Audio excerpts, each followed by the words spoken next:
and welcome to today's 18 Group webinar on meeting the challenges of regulatory change.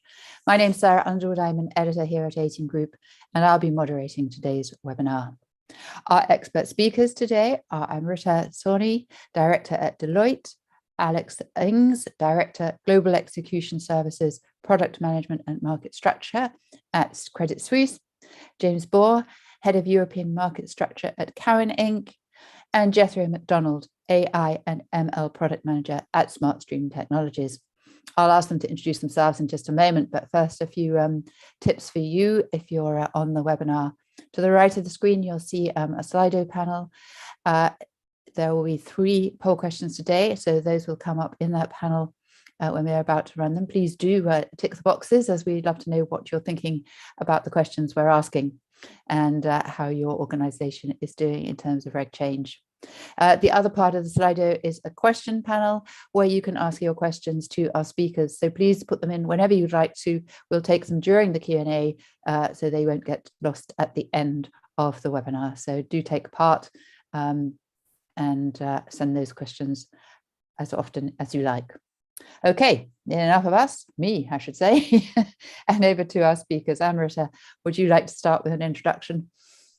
Hi, I'm Amrita Soni. I lead regulatory reporting within the analytics practice at Deloitte. I've spent the last 10 odd years working within the regulatory change, regulatory reporting space, specializing in MiFID II, EMIR, SFTR, and a number of other regulations. Thanks. Thank you. Over to you, Alex. Thanks, Sarah. So my name's Alex Ings. As you mentioned, I work in the product management and market structure team within equities at Credit Suisse. I've been working on the team for around 4 years, and I represent Credit Suisse at AFME, the Association of Financial Markets in Europe. Thank you. James, over to you. Yeah, thank you, Sarah. Good afternoon, everybody. So my name is James Bohr. I head up market structure for Cowen, specifically for their European equity business. I joined here just over 12 months ago. Prior to that, I was head of market structure at Citi, and before that, I spent 11 and a half happy years at London Stock Exchange. Excellent. And over to you, Jethro. Hi, everyone. I'm Jethro McDonald. I'm the product manager of AI machine learning at SmartStream. So I look at how we can use the latest technologies in our suite of solutions to better them. And prior to that, I worked at Market Access, one of the APAs and arms, as the APA product manager. Excellent. Thank you very much indeed. We have a lot of expertise in the room, which is great. So let's get started with an audience poll. The question is, to what extent is the regulatory change a challenge at your organization? And while you answer the question, which I'm sure won't be difficult at all, let me come to Alex to talk about the regulatory changes to the post-trade transparency requirements of MiFID II. Thanks, Sarah. I'm aware this question alone could probably take the whole 50 minutes, so I'll try and summarize as best I can. So since Brexit, both EU and UK regulators have both been looking into changes to post-trade transparency. Last year, ESMA produced a consultation paper on changes to RTS1, which is the regulatory technical standard dealing with post-trade transparency for equity and equity-like instruments. So that was followed up in March this year with a report on the results of the consultation. The FCA, meanwhile, released their own consultation paper on improving equity secondary markets in July, of which the deadline was last month. The overall reasoning from both regulators on the changes is the same: to clarify and in some cases simplify the post-trade transparency regime. But a key point is that the ways they're looking to do this are slightly different in some cases. So firstly, let's look at what's similar. Both regulators have identified that there are multiple definitions on non-price forming trades in Articles 2, 6 and 13 of RTS1, and they're looking to simplify this. So although there are differences in the way they're approaching it, ultimately both are planning on cutting out the overlapping cases there and making more direct reference to Article 2 of RTS 22, which contains a list of non-price forming transactions. Both have also suggested removing the SI flags that look at trading above SMS, trades on illiquid stocks, and trades that have received price improvement, as they feel these don't add any further information on the price forming process. They've also both suggested removal of the agency cross flag, and they feel in both cases that that's not being used currently. Then there are some areas where the regulators have the same aim, but are taking slightly different approaches. They both want to simplify the flags for non-price forming transactions. ESMA are proposing to add new flags to cover portfolio and contingent trades, whilst removing the TNCP flag for transactions exempted from the STO, which they feel is a bit of a catch-all at the moment. The FCA, however, are almost planning on doing the opposite and using this single TNCP flag for all non-price forming trades. The FCA are additionally looking at introducing some new exemptions to post-trade transparency. Firstly, they're planning on updating the definition of give-ups and give-ins to include requests for market data, or RF&D flow, which would exclude that flow from post-trade transparency altogether. So that means that RMFMD flow wouldn't have to be reported when given up to a prime broker. They're also planning on removing inter-affiliate trades, which they describe as transactions between entities within the same group carried out exclusively as part of centralized booking for intragroup risk management purposes, and removing that from post-trade transparency. So if you have, for example, your European entity providing a risk trade to European clients, but you centralize your risk in your UK entity, the transfer of that risk between the two entities wouldn't need to be reported in the UK going forward. Then there's the concept of the designating reporter regime. So under MiFID I, when reporting off-fix executions, a general rule existed of seller reports, with the provision for agreements to be made between firms on exactly who reports in each case.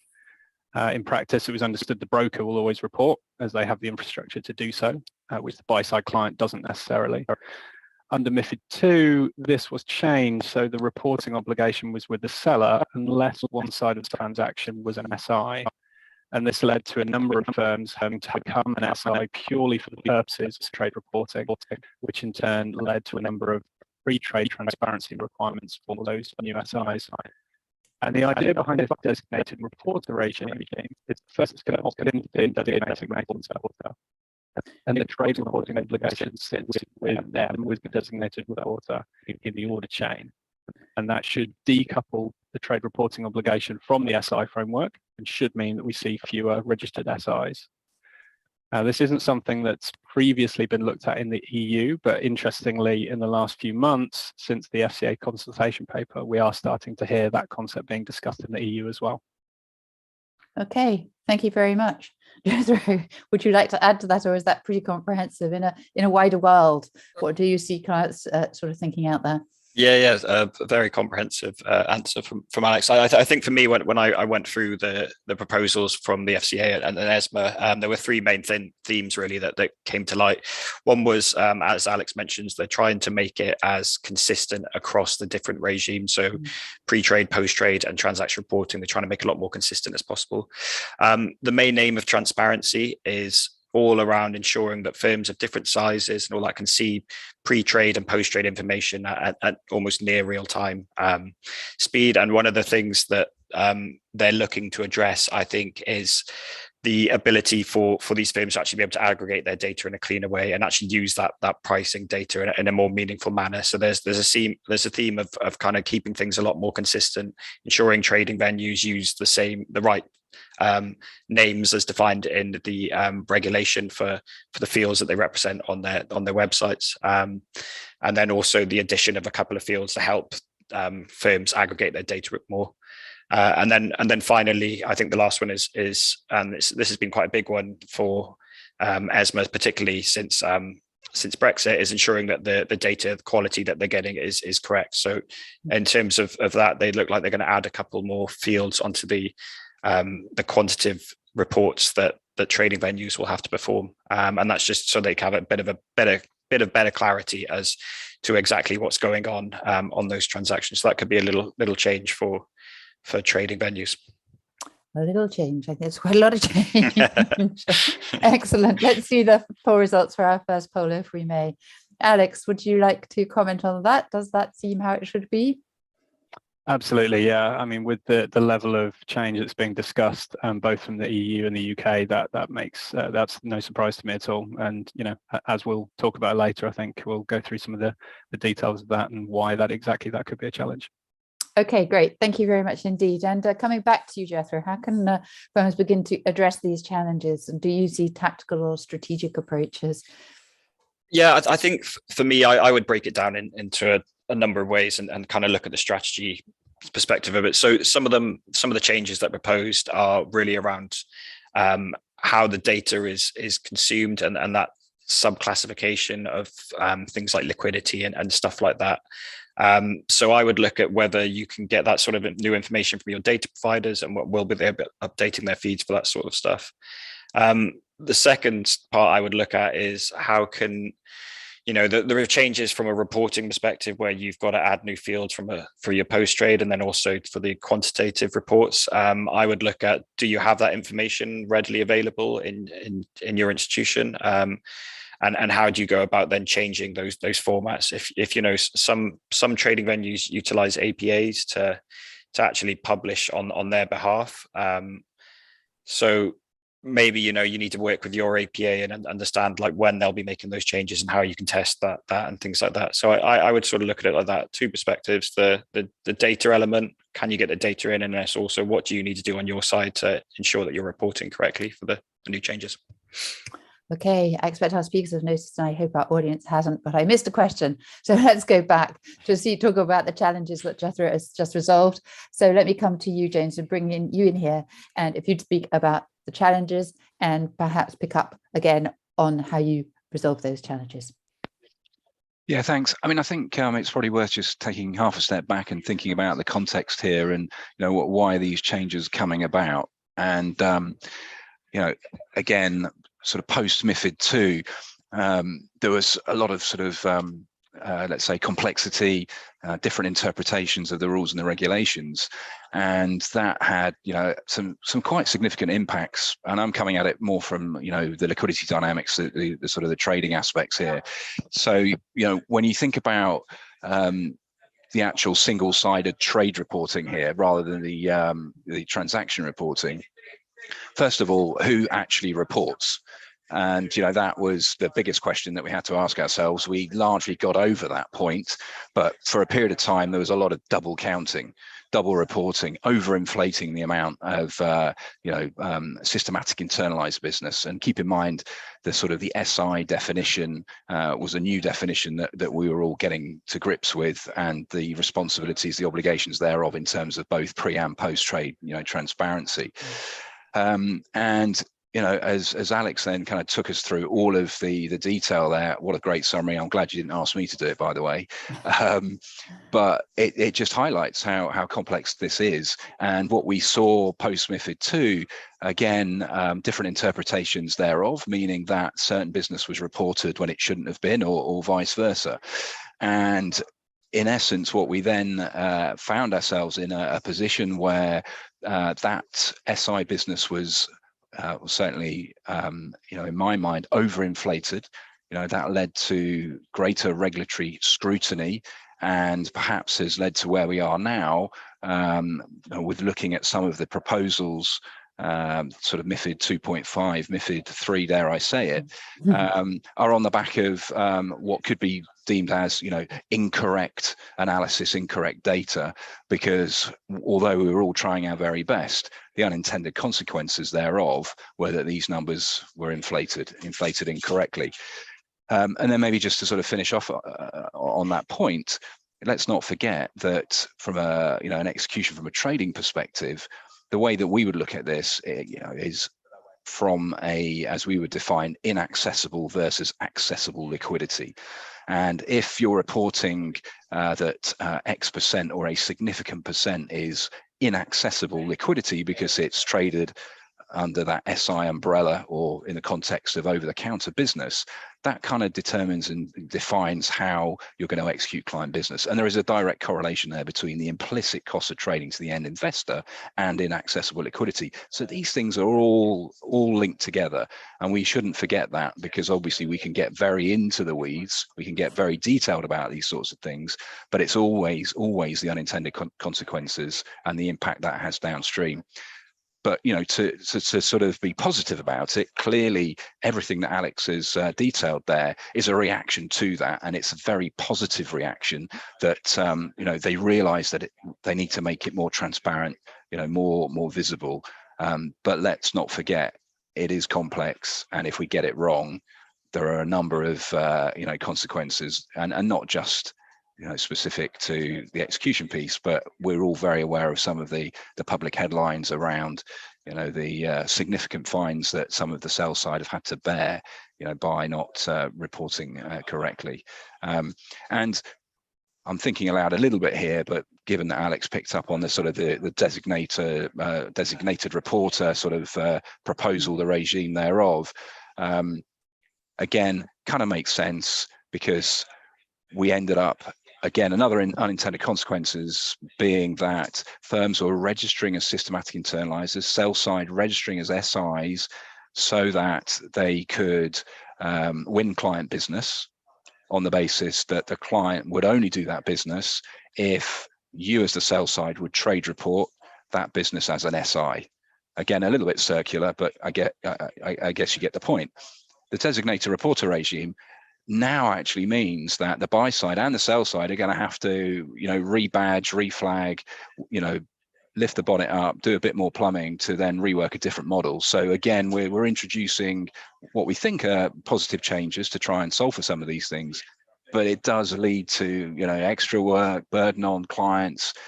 And you could argue, and I'll sit on the fence a little bit here, but you could argue we don't want to make change for change's sake that's going to create, extra work for everybody. So just bear that in mind. But yeah, maybe I'll just pause there before I take up too much more time. Okay. Alex, is there anything you'd like to add on these challenges that the transparency requirements are raising? Sure. I mean, the main challenge to me when I look at the EU and the UK proposals is the potential lack of consistency between the two regulatory regimes. So we mentioned in some areas the changes are broadly the same with subtle differences. In others, they're only being made in one jurisdiction. So that creates a clear challenge to firms' trade and transaction reporting systems. I think these are likely to have been written with a single regulatory regime in mind. May also share logic between trade and transaction reporting.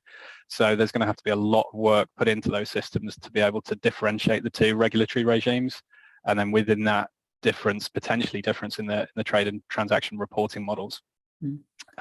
Also in their consultation paper, the FCA has suggested a period of 6 months between finalising the new rules and firms having to be ready, which is, I think, clearly going to be a challenge for some firms. So we're talking dual reporting here for a lot of firms. Potentially, yeah. Yeah. Okay. Jethro, let me just come back to you, and in 2 sentences, just sum up some answers to these challenges that you talked about before. Data was one, and which was the other? Yeah, so I'd look to your data providers to see if you can get any of that information that's changing from them. And then I would also look at what the reporting changes and how does that impact your firm. So, look at the different instruments that are impacted and deep dive into that. Just see how that impacts you and whether you need to make changes to your outgoing reports. Thank you. Okay, let's move on and let's take a break and run another poll question. It asks, what types of technologies is your organization using or planning to use to ease the burden of a regulatory change? So while our audience does that, and please feel free to tick as many of the boxes as are appropriate to your organization, let me come back to James to talk a little bit about helpful technologies, tools, solutions, and services here. As there's a lot to cover in terms of change. What helps?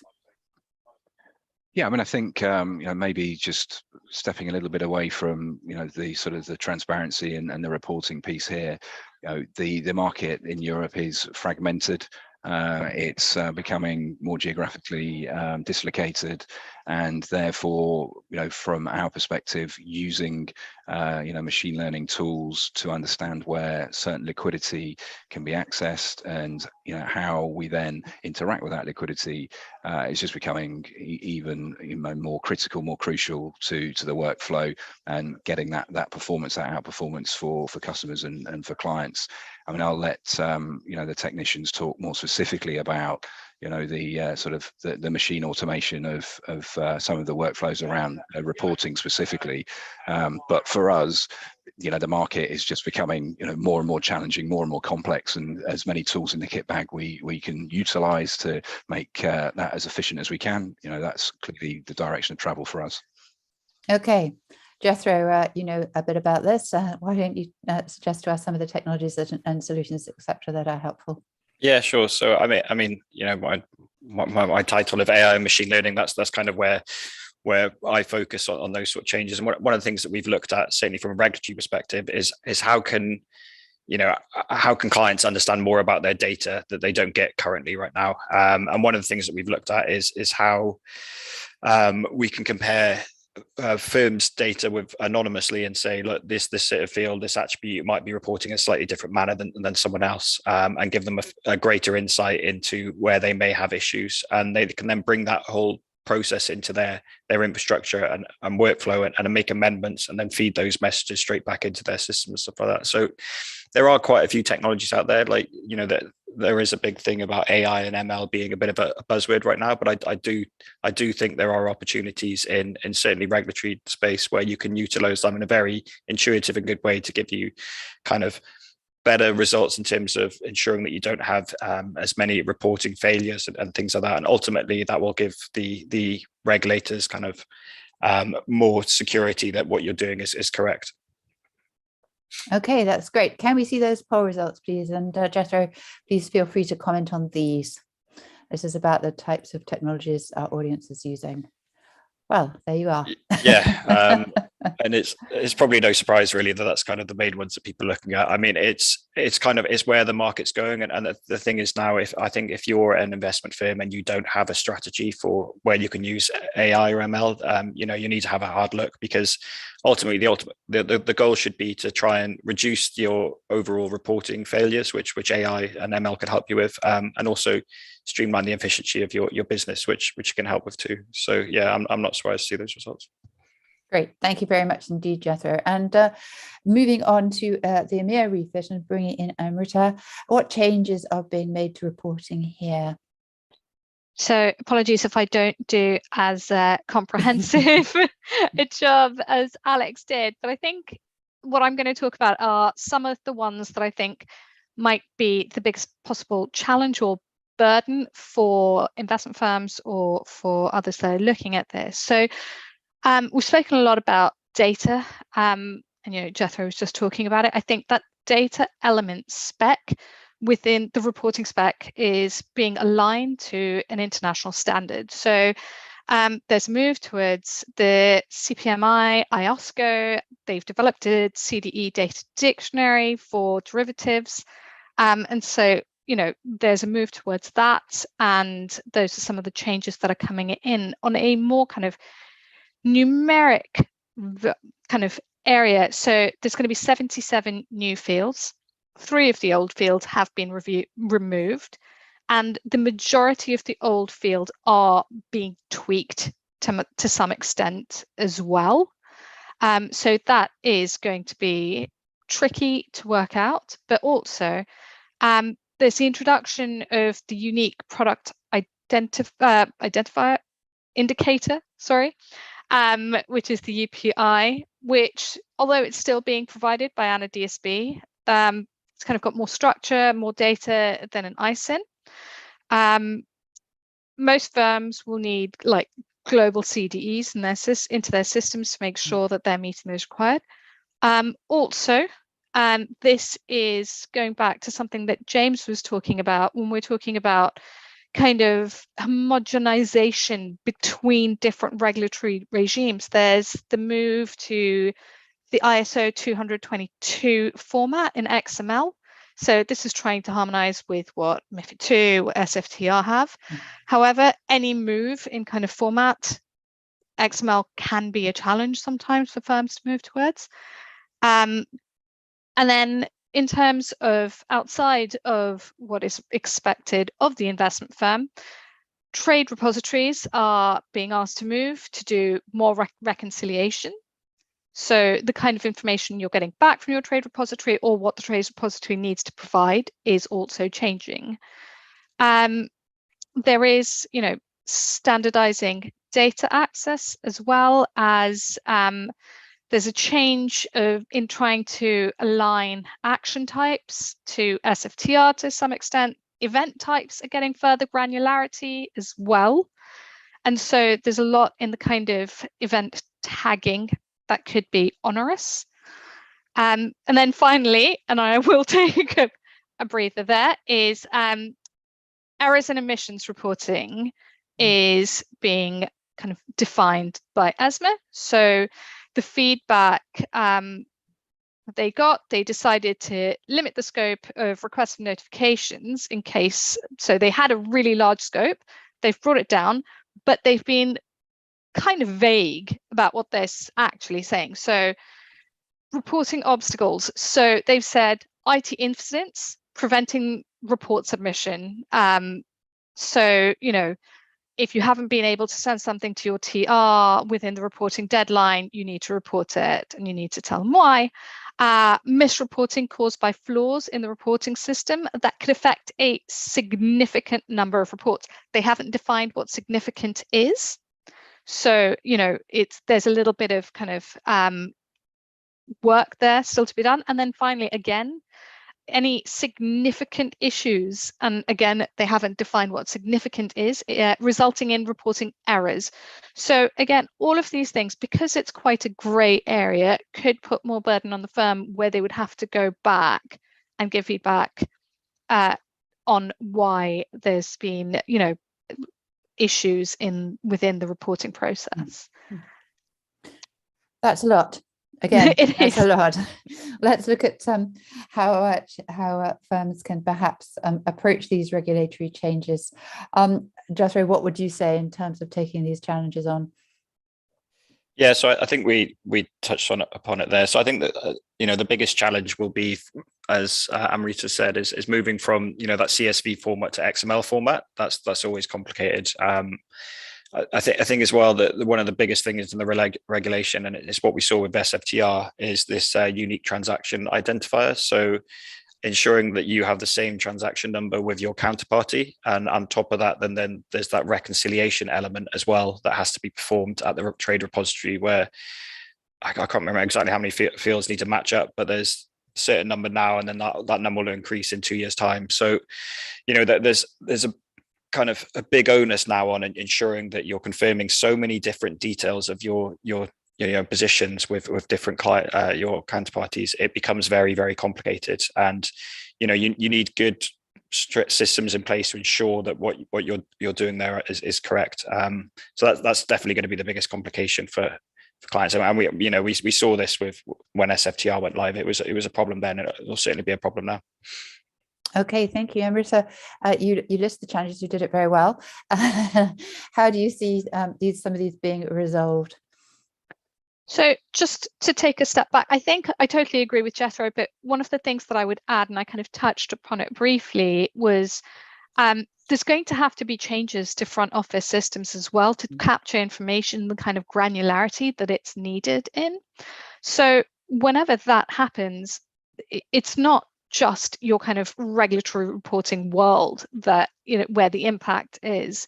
And so there's an element not only of making sure that those systems are fit for purpose, and often MiFID II being a good example, a lot of firms kind of sellotape that in, or a string and a prayer to try and capture the right information that was required, or try to do it at the back end. And actually being able to tag events as they're done is quite onerous. I think, how can firms kind of come up with a more structured way to manage regulatory change, I think, is something that we see quite often. So as Deloitte, we sit in a kind of, it's a little bit of a privileged space in that we get to see how a lot of different firms manage different regulatory changes.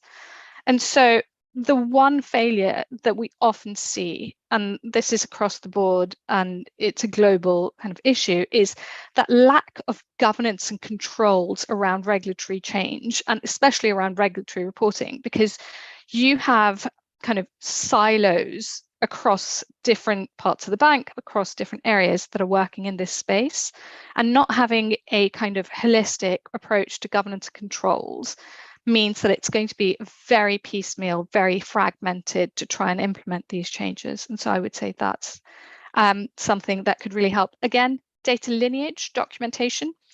We've spoken about the fact that, you know, a lot of these regimes are trying to align across different areas. So the same data is being used in slightly different ways. And so actually having the data lineage and understanding what data is being used where can be really important. And then one of the things that we saw that was a real challenge in MiFID II, especially trade and transaction reporting, was the documentation of booking models and scenarios, and having an actual kind of library of booking models and scenarios really ease the burden of being able to work out how to perform regulatory reporting. Okay, James, can I come back to you as a practitioner to talk about how you're resolving these challenges, and again, other particular technologies that can help you here? Yeah, I think you know, from our perspective, we are a you know, an agency broker. We do everything on venue, on exchange. So the trade reporting is very much taken care of. The transaction reporting again is on us to, you know, to get right.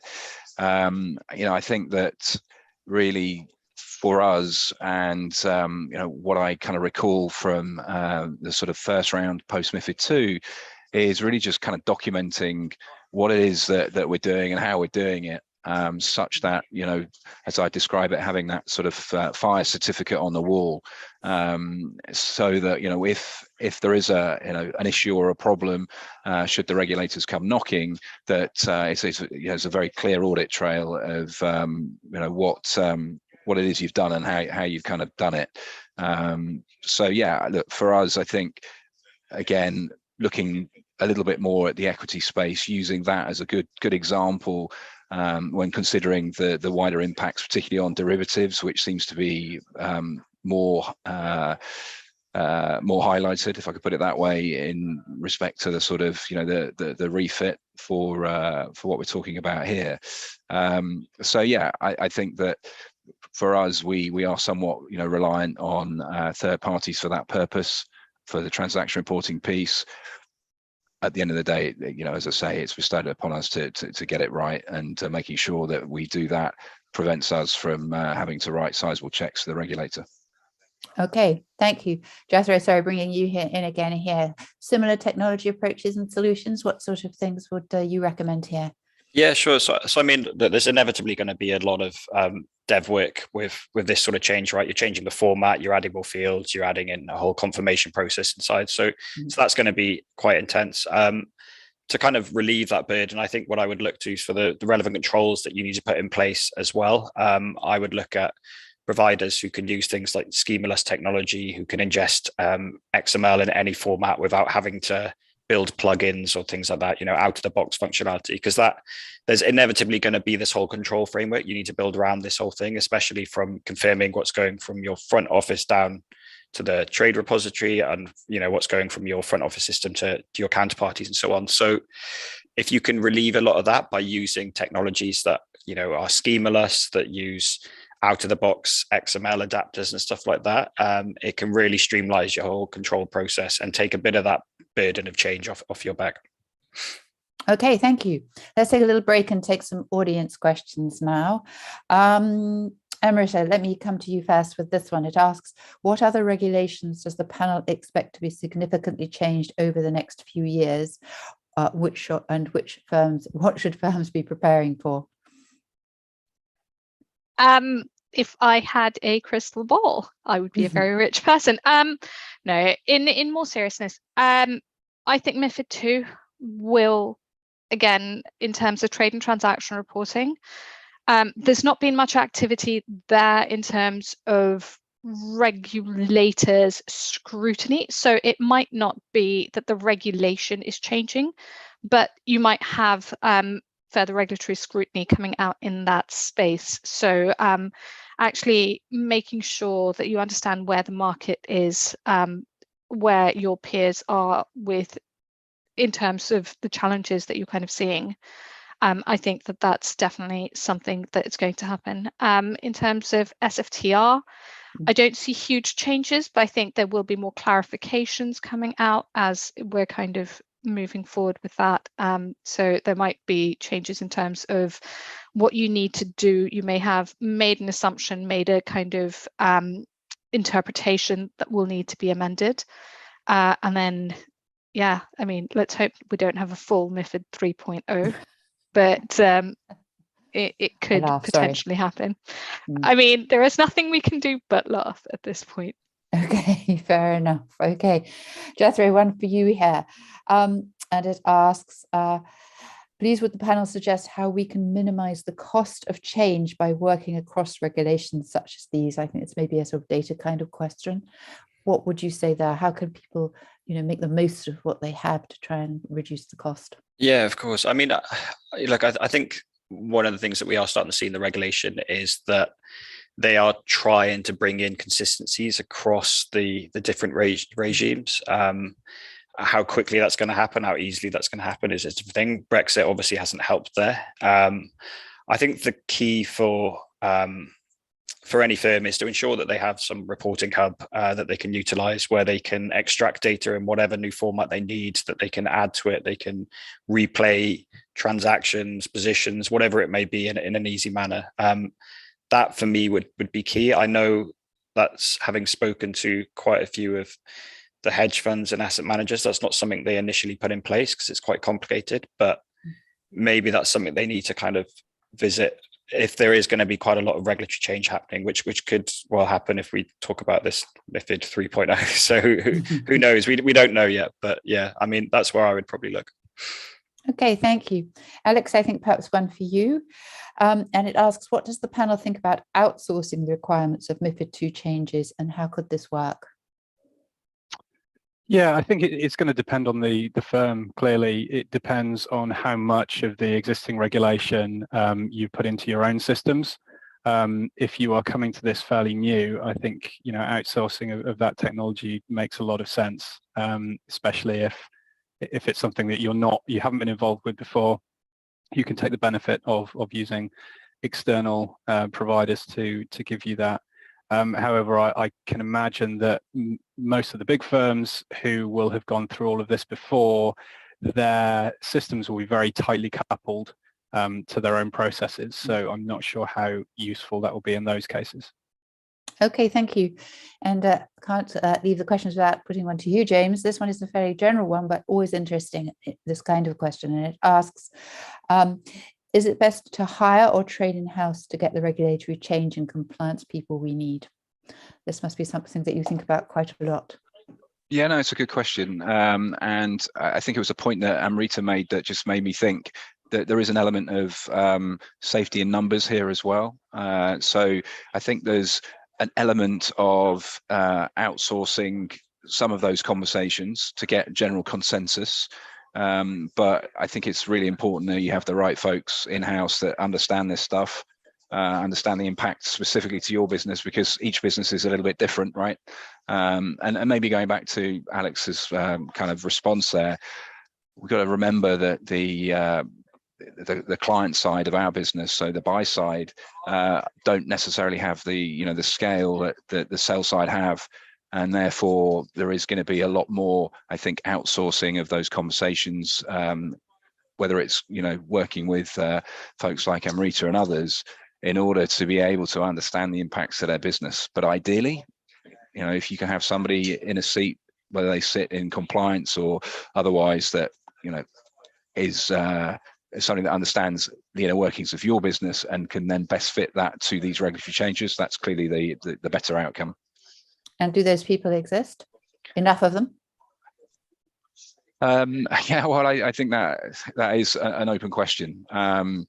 Again, I think it's becoming increasingly difficult to find those people, and I would say that it goes in sort of cycles where certain organisations may perhaps be focused on other elements of their business until it becomes not necessarily too late, but it when it comes to the point that they've realised that they're going to get that knock at the door, they then prioritise those sorts of hires. Okay, fine. Thank you indeed. Thank you for your questions to the audience, and thank you to the speakers for their answers. And coming back to my questions and bring it and return it back in. On a wider basis that we have discussed so far, how can firms prepare for additional regulatory change? You mentioned maybe more MiFID II, you mentioned maybe SFTR. Nobody wants to be caught on the hop. How can firms be readying themselves for further change?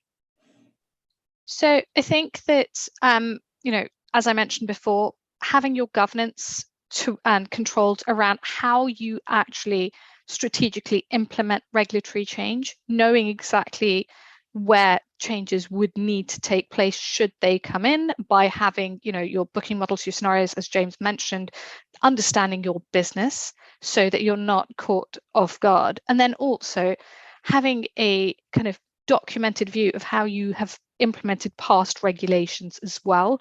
Is you can't work without a rule book, so there's no way you can start implementing things that haven't already been written down. But this is what I would expect. And also understanding where your cohort, your peer group is.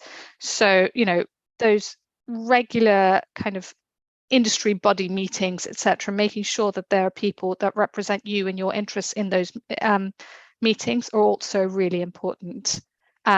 Often, and I'm going to get a lot of hate for saying this probably by the regulator, but often the people that are writing the regulations don't have a day-to-day understanding of how the business may work, and so that is for your business to take to them. So when these regulations are made, they understand why something can or cannot happen, be it the kind of lack of reference data in the industry or just lack of feasibility of trying to get information across in as fast as possible, etc. Sharing of information, why it can't happen. I think that's really important. Thank you. And Alex, as a practitioner, what would you say there in terms of being ready for the future? I'd say it's twofold. One, it would be to keep a very close eye on the current discourse from the regulators on any Alex, can I just stop you a changes. second? Your sound is going a bit odd. Are you too close or too far away? Let's try again. Is that better? No. Try again. Oh yeah. Okay, so first it would to keep a close eye on discourse from the regulators on potential changes. Discussions are really changing day to day, week to week, and it's really important to understand the general direction that regulators are going in. And to Amrita's point, I completely agree. That's where trade associations and industry bodies are very, very helpful with this. They are fully engaged with the regulators. They will always have the most up-to-date information. And secondly, be really to understand the details of the timelines. So these can be incredibly complex due to the natures of the regulatory process. It's important to give them plenty of time, clearly, to analyse and implement changes. A lot of the detail we've talked about today and the changes, we don't yet have a clear indication of exactly when these are going to come into force. So it's important to keep an eye on that. Okay, thank you very much indeed. And I think we just about have enough time to run a final audience poll. So the question is, what extent of business and operational benefits does your organization make or expect to make from getting regulatory change right? And while you answer that, and again, you can tick as many boxes as are appropriate to your organization, let me come back to you, Alex, and find out a little bit about how you see the business and operational benefits of getting regulatory change right and the penalties of getting it wrong, as well as the nasty fines. Yeah. I mean, as we've touched upon before, keeping a future state of your systems in mind allow you to design your systems in a way that's resilient to further change. So making them flexible enough to be able to handle multiple regulatory jurisdictions, differentiate between new trade and transactions with obligations, for example. On the other hand, clearly getting it wrong, as James touched on earlier, has very potential serious consequences, both from reputational and financial perspective. Everyone seems to use online posts and be still market participants for failures in adhering to regulation. Difficult to hear again, Alex. Sorry. It's okay, carry on. So, I think it's clear that there is a direct link between adherence to regulation and your business. Clients will spot you off if they don't have your adherence to regulation. Okay, thank you. That was difficult to catch. If anybody has caught it and can say it again, that would be helpful.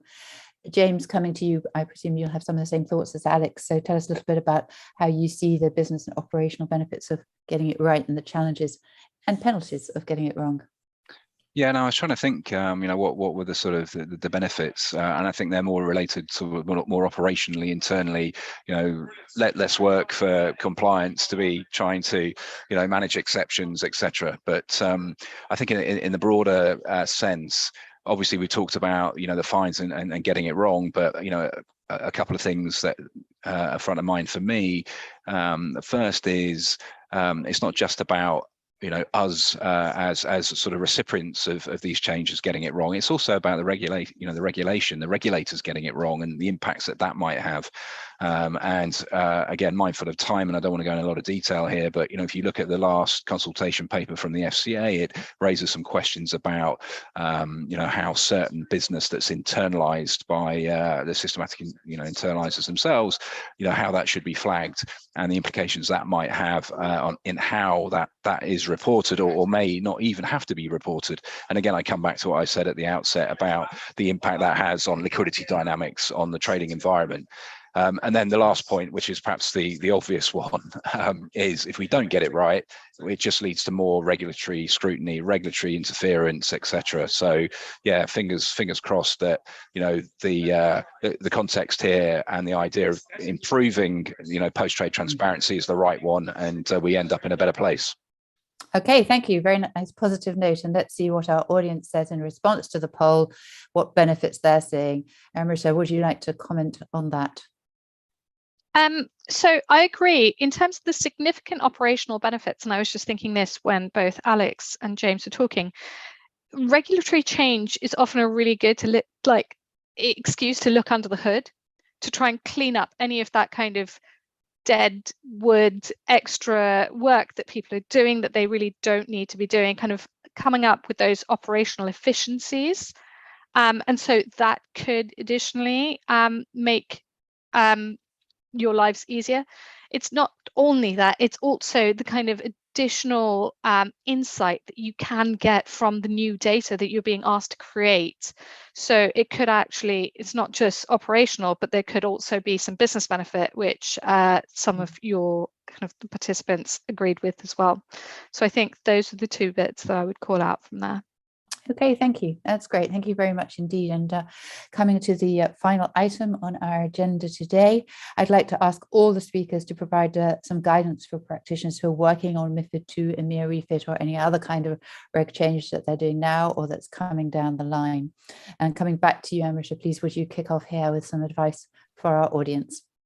I think my advice for the audience would be to try and understand where, as James said, where the regulation is coming from, so that you understand not only the letter of the law, but the spirit of the law, which will, if there are further changes down the line, which will hold you in good stead and give you that first kind of step into understanding and interpreting those regulations for your business. I think my second kind of point would be, going back to what Jethro said, making use of the data that you have and also new data that you need to create, using the new technologies that exist within the marketplace to make this an easy process for yourself, but really trying to understand, how this is meant to be rather than just what's the easiest way forward for you, would be my piece of advice. Thank you. Alex, coming to you. Yeah, hopefully you can hear me okay now. So as I mentioned earlier, the first one would be to keep a close eye on the latest news and discussions from the regulators via trade associations and industry bodies. Secondly, would be to make sure you keep your technology and reporting teams fully in the loop on any changes to ensure their readiness. And finally, and possibly the main thing, expect regulatory divergence in the future between the FCA and ESMA. Even if they do end up going in similar directions, they're very unlikely to do it in the same timelines. So you really need to be cognizant of that. Okay, thank you. Over to you, James. Some advice from you, please. Yeah, I took a different approach to answering this question on the basis that I thought I wasn't necessarily best placed to be giving guidance to practitioners who know more about this perhaps than I do. But what I thought was, given that we are still waiting for some of these proposals to be ratified, and obviously as we're very aware there's divergence between UK and Europe here, maybe just to reiterate some of the sort of the words we've heard during the session. And these are more for those regulators to hopefully hear and recognise and take on board, and that is one of consistency, transparency, and efficiency. And I think if they could help us with that, then we'd be in a much better place. Okay. And finally, coming to you, Jethro, some advice, please. Yeah, of course. So I think for me, one of the most important things you can do is look out for any of the consultation papers that the FCA or ESMA has put out there. So you can contribute to those. If there's anything that you don't actually agree with from a regulatory change, you can make your point heard, and they usually answer those questions pretty well in their response. So I would certainly look out for that. For me, one of the big things I've noticed, certainly in the reg change that we spoke about today with post-trade transparency and EMIR refit, is there's a huge emphasis on data quality. It's massive, and it's throughout, from the reconciliations you have to do for having a unique transaction identifier and the data quality checks that the regulator does, from a quantitative reporting perspective for post-trade transparency. Just ensure that you have, really robust kind of control frameworks in place to ensure that your data quality is correct. And then finally, looking at the different technologies, and Amrita's, touched on it. There's loads of different things like APIs available now, lots of different reference data that you can tap into in real time, and look at how that could benefit you as well. Excellent. Thank you, Jethro, and thank you to all our speakers for sharing your expertise and experience. Thank you too to SmartStream for sponsoring today's webinar. Before we close, just a few 18 group items that may be of interest to you. If you scroll down your screen to additional options, you can register for our RegTech Summit New York, which we'll host on the 17th of November, or indeed our RegTech Summit APAC, which we'll host in Singapore on the 29th of November. There's also a webinar on those options about best practices for data lineage and metadata management to support evolving data operations, and you can sign up for that one too from the screen. That said, that's it for today. So thank you again to Amrita, Alex, James, and Jethro. And thank you to all of you who've taken part in the webinar. Please complete our feedback form, as we're always keen to hear your views and improve our products. Meantime, thanks again and goodbye.